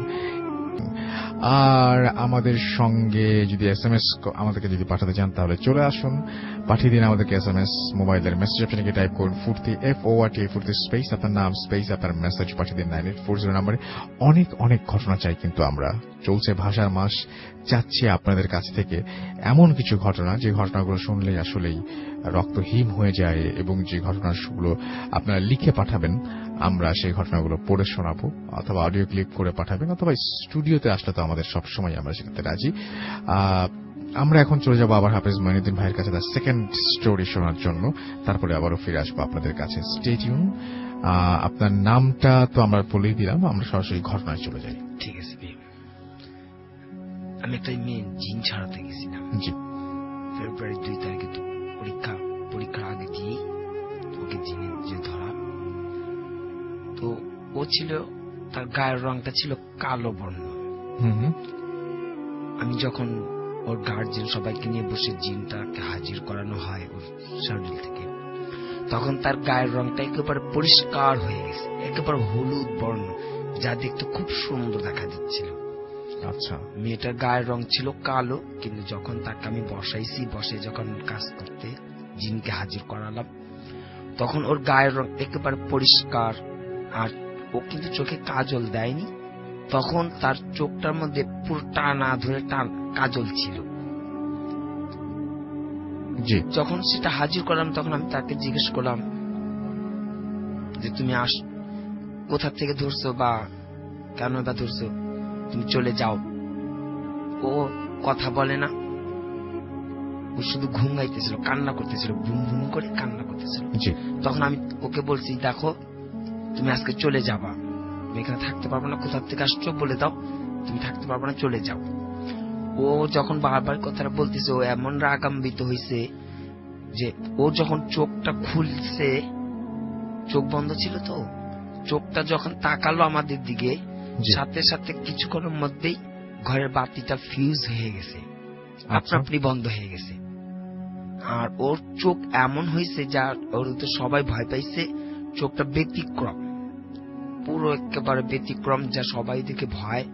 আর ঘরের বাতিটা ফিউজ হয়ে যাওয়ার কারণে সেই ঘরটাতে এমন আলো হয়েছে, মনে হয়েছে ঘরের মধ্যে আগুন জ্বলতেছে, আগুনের আভা যেমন পুরো ঘরটা লাল করে ফেলে, এরকম ঘরটা আলোকিত হয়ে গেছে। আচ্ছা। এরপরে যখন আমি বললাম যে তুমি চলে যাবা, তখন ও আমাকে বলছে ঠিক আছে যাব, আমাকে লাল শাড়ি দিতে হবে আর একটা মুরগি দিতে হবে, আমি ঢাকেশ্বরী মন্দির থেকে আসছি। আচ্ছা। আমি ঢাকেশ্বরী মন্দির থেকে আসছি, আমি সেখানে চলে যাব, তোমরা সেখানে গিয়ে একটা মুরগি আর লাল শাড়ি দিয়ে এসো, তারপর আমি যাব। আমি ওদেরকে বললাম ঠিক আছে, আপনারা একটা লাল কাপড় দিয়ে একটা মুরগি দিয়ে ঢাকেশ্বরী মন্দিরকে নিয়ে দিয়ে আসেন, ও থাকবে না, চলে যাবে। পরবর্তীতে তারা সুস্থ হয়ে আসে, সেই জিনটা চলে যায়, সেটা মন্দির থেকে আসা ছিল, ঢাকেশ্বরী মন্দির থেকে। আচ্ছা। এবং আপনি দেখলেন যে যখন চোখ খুললো তখন লাইট ফিউজ হয়ে গেল, লাইট বাতিটা। আচ্ছা। আপনি তো আজকেও আমাদের ফেসবুকের ছবিতে নেই, আপনি ছবি তোলেন না, আপনি টিভি দেখেন না? আমি কখনো সিনেমাও দেখেন না? না, এগুলো কিচ্ছু দেখেন না। কিন্তু এই জিনিসগুলো আমরা কিন্তু হরর ফিল্মে মানে দেখি, এবং এই জিনিসগুলো কিন্তু হয় যে এরকম চোখ খুললো, লাইট ফিউজ হয়ে গেল, এই জিনিসগুলো কিন্তু দেখেন। মানে ব্যাপারটা হচ্ছে কি যে সমস্ত জিনিস সব মানে মানুষজন শোনেন বা বহুদিন ধরে প্রচলিত, সেই সমস্ত জিনিসই কিন্তু পরে বইয়ে লেখা হয়, সেই সমস্ত জিনিসই কিন্তু মুভিতে উঠে আসে। তো যাই হোক, আমরা এই প্রসঙ্গে আরো কথা বলবো। আমরা আপাতত একটা জিনিস বলে নেই, আমি এই বিষয়ে প্রায় 3-4টা জায়গায় এরকম হয়েছে। যেমন আমি একটা ফ্যাক্টরিতে গেছিলাম, সমস্যা ছিল, যখনই বসছি হাজির করাবো, ওই সময়তে তার 6টা বাতি ছিল, টিউবলাইট গুলো লম্বা, সাথে সাথে শেষ হয়ে গেছে, ফিউজ হয়ে গেছে। পরের লোক আমাকে জিজ্ঞেস করতেছে, ভাইয়া বাতি কেন ফিউজ হয়? তখন হ্যাঁ, বাতি ফিউজ হয়ে গেছে, সেটা নিয়ে এসে। ওকে, আমরা ছোট্ট বিরতিতে যাব, বিরতির পরে আবারও ফিরে আসবো। সেই পর্যন্ত আশা করবো আপনারা সবাই আমাদের সঙ্গে থাকবেন। Stay tune to radio Foorti and don't stop the ফুর্তি। Bhoot FM, the night comes alive with Graminphone.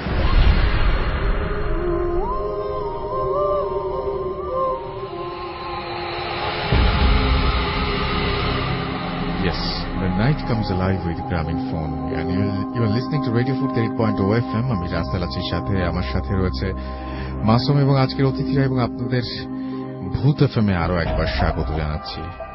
আর সেই সাথে আপনাদেরকে জানিয়ে দিই যে আমাদের এসএমএস করতে হলে মোবাইলের মেসেজ অপশনে টাইপ করতে হবে ফুর্তি FORTI ফুর্তি স্পেস আপনার নাম স্পেস আপনার মেসেজ পাঠিয়ে দিতে হবে 9840 নম্বরে। আমাদের যদি ইমেইল করতে চান, আমাদের ইমেইল অ্যাড্রেস হচ্ছে bhootfm@radiofurti.fm, which is BHWTFM@radioforti.fm। আপনার নাম, ঠিকানা এবং ফোন নাম্বার সহ আপনার জীবনে ঘটে যাওয়া বা আপনার জানা সেরা ঘটনা লিখে পাঠিয়ে দিন আমাদের কাছে। ঘটনার শুরুতে অবশ্যই উল্লেখ করুন যে এই ঘটনাটি আপনি স্টুডিওতে এসে শেয়ার করতে চান, নাকি আপনি চান আপনার ঘটনা আমরা পড়ে শোনাই। আমরা আবারও যাব আমাদের আরেকজন অতিথি যিনি একটু আগে আপনাদের ঘটনা শোনালেন তার কাছে। আপনার নামটা প্লিজ আরো একবার বলবেন, তারপর আপনার ঘটনা যাব আমরা। ধন্যবাদ রাসেল ভাই, আমি সোহাগ বলছিলাম। জি, আমি এই ঘটনাটা বলছি, এটা হচ্ছে আমার বাবার সাথে ঘটা। এটা অনেকদিন আগের। আমি গতবার শোতে যখন এসেছিলাম, তো সেই শোটা শোনার পরে আমার বাবা আমাকে বলছিল যে আমার সাথে একটা ঘটনা আছে, তুমি এই ঘটনাটা শুনতে পারো আর বলতে পারো ইয়েতে ফুর্তিতে। সো আমার বাবা আমাকে যেভাবে বলছিল, এটা অনেক দিন আগের মানে ঘটনা, যেটা হচ্ছে আমার বাবা যখন বিয়েই করেনি, আমরা যখন এখন হইনি তখনকার ঘটনা। অনেক মানে তখন আমার বাবা খুব ইয়াং, 17-18 বছর বয়স, এই টাইপের। সো আমার বাবা হচ্ছে কি যে যখন রাতভর হচ্ছে কি যে অনেক রাত পর্যন্ত জেগে থাকতো আর হচ্ছে অনেক জায়গায় যেত, ঠিক আছে। তো এরকমই আমাদের যে রাজশাহী শহরের যে আলুপট্টি মোড় বলে একটা মোড় আছে, এই মোড়টা হচ্ছে অনেক পুরনো একটা মোড়। আচ্ছা। আর এই মোড়ের উত্তর দিকে একটা রাস্তা চলে যায়, যেটা হচ্ছে ঘোড়ামারা থানা। তো এইদিকে আমি একটু বলে রাখি যে রাজশাহীটা হচ্ছে হিন্দুদের একটা ছিল, অধ্যুষিত একটা এলাকা ছিল। একটা সময় এখানে অনেক হিন্দু ছিল, এখন বর্তমানে এটা কমে গেছে। কিন্তু হিন্দুদের যে বাড়ির যে কালচার গুলা ছিল, এই কালচারে বাড়ি এখনো রাজশাহীতে আছে। আপনি যদি রাজশাহীর আনাচে কানাচে ঘুরেন, এরকম দেখতে পাবেন যে অনেক আগের মতো বাড়ি, আগে ডিজাইনের বাড়ি। তো এরকমই ওই জায়গায় আলুপট্টি থেকে উত্তর দিকে ওই জায়গায় একটা হচ্ছে বাড়ি ছিল। ওখানে হচ্ছে আমার আব্বার হচ্ছে কি যে চাচি, তার মানে আমাদের দাদি হচ্ছেন। তো ওই চাচিদের বাসায় কোনো একটা ভ্যাকেশনে সবাই এক জায়গায় বেড়াতে যায়। তো ওই চাচিদের বাসায় হচ্ছে কি যে আব্বা, ওই চাচি, চাচা আর হচ্ছে আব্বার একজন ফ্রেন্ড থাকেন রাত্রে। তো ওই বাসায় যখন থাকা শুরু করছেন, তখন হচ্ছে আমার বাবা একদিনকে রাত্রে শুনছেন কি যে ওই বাড়িতে ছাদে কোনো একটা সমস্যা আছে। আমি বাড়িটার একটু ডিসক্রিপশনটা দিয়ে যে বাড়িটা একটা লম্বা বাড়ি ছিল, 2 তলা বাড়ি, আর বাড়ির সামনে হচ্ছে একটা করিডোর ছিল, লম্বা একটা করিডোর ছিল, আর 2 তলা বাড়ি, ছাদ সিস্টেম। তো ছাদের উপরে ছিল হচ্ছে রান্নাঘর। তো একদিনকে রাত্রে আমার বাবা ঘুমিয়ে আছে, মাঝরাত্রের দিকে হচ্ছে যে আমার বাবার হঠাৎ করে ঘুমটা ভেঙে যায়। ঘুম ভেঙে যাওয়ার পরে আমার বাবা শুনতে পাচ্ছে কি যে কোনো একটা সময় যদি রান্নার আয়োজন করা হয়, রান্নার আয়োজনে ওই যে মশলা বাটার জন্য যেই শব্দটা হয়, পাটা এবং শিল দিয়ে যেটা হচ্ছে মশলা করে, এটার যে শব্দটা হয়, এই শব্দটা হচ্ছে কোথায় থেকে হচ্ছে? ওই রান্নাঘর থেকে হচ্ছে। মানে ছাদের উপর যে রান্নাঘর হচ্ছে, এই রান্নাঘর থেকে হচ্ছে। এখন আমার বাবা বলছে, আমার ওই চাচিকে, বাবার চাচিকে বলছে, মানে আমার দাদিকে বলছে যে দাদি এটা কি হচ্ছে? তখন হচ্ছে তুই ঘুমিয়ে যা, এটা শুনতে হবে না তোকে। তখন বলছে আচ্ছা ঠিক আছে, দিয়ে তখন হচ্ছে কি যে আমার আব্বা ঘুমিয়ে যায়। পরবর্তী দিন আবারও ঠিক একইভাবে, এবার হচ্ছে ওই যে থালা বাসন নাড়াচাড়া করার যে শব্দ, এইরকম শব্দ হচ্ছে। তখন আমার আব্বা একটু কিউরিয়াস হয়ে আমার আব্বা একাই বলে কি যে আজকে আমি যাবো, ছাদে যেয়ে দেখবো। আর একটা বিষয় কি যে আমার আব্বার একটা জিনিস খুব ছিল যে একটু মানে রাতভর ঘুরে বেড়াতো, আর হচ্ছে কি যে মানে দোয়া দরুদের উপরে খুব বিশ্বাস ছিল আমার আব্বার। তো আমার আব্বা ছাদের দিকে আস্তে আস্তে উঠে যায়, সিঁড়িতে উঠে যাওয়ার পরে যখনই ছাদের ফ্লোরে যখনই পা দেয়, তখনই হচ্ছে এই আওয়াজগুলো বন্ধ হয়ে যায়। বন্ধ হয়ে যাওয়ার পরে আমার আব্বা একটু দাঁড়িয়ে যায়, বলে যে হঠাৎ বন্ধ হয়ে গেল। তারপরে আবার এগিয়ে যায়, যাওয়ার পরে দেখে কি যে কিছু নাই, একেবারে রান্নাঘরের মধ্যে কিছু নাই। কিন্তু ওই বিল্ডিং এর পাশে একটা লম্বা একটা নারিকেল গাছ ছিল। এই নারিকেল গাছটা খুব জোরে বাতাস হচ্ছে, এই শুধু নারিকেল গাছটাই খুব জোরে বাতাস হচ্ছে, আর বাতাসে মনে হচ্ছে যে নারিকেল গাছটা একেবারে পড়ে যাবে, এত বাতাস হচ্ছে। তখন ওই নারিকেল গাছের দিকে তাকিয়ে আমার আব্বা শুধু বলছিল যে একটা কথা বলছিল যে আমরা তোমাদের কোনো ক্ষতি করিনি, তোমরাও আমাদের কোনো ক্ষতি করো না। এটা বলে আমার আব্বা হচ্ছে কি যে